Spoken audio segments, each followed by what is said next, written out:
And now, your WZDX Pinpoint Weather with Chief Meteorologist Jordan Dressman. Since everybody kind of decided that fall's okay, we just kind of kept the aesthetic. I mean, the majority of the folks did seem perfectly okay with the fact that... But you earlier, we were discussing this, you were not okay with the decor coming up now. It was just the food.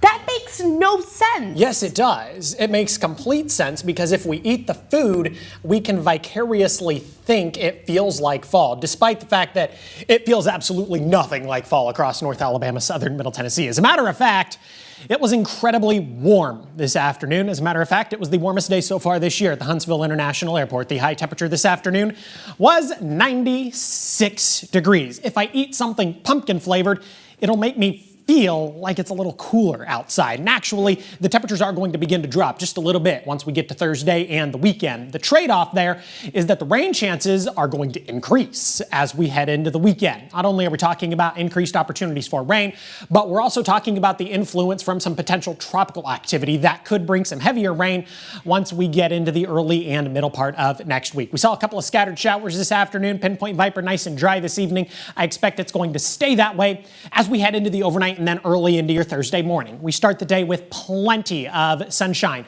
but the cloud cover is going to move in just a bit by the time we get to the lunch hour, and then through the heart of the afternoon, 3:30, 4 o'clock, we're talking about the opportunity for a couple of isolated to widely scattered showers and thunderstorms. That chance is going to stick with us by the time we get to the early part of the evening, 6:30, 7 o'clock. Could see some pockets of heavy rain, maybe some frequent thunder and lightning. That activity comes to an end after sunset. We're dry through the overnight and then early into your Friday morning, but it's essentially going to be a rinse and repeat process where the cloud cover builds back in through Friday afternoon and we bring back that opportunity for a couple of isolated showers and thunderstorms. The last day of the work week is definitely not going to be a complete wash. It's going to be more of an annoyance, and might I suggest having an umbrella handy.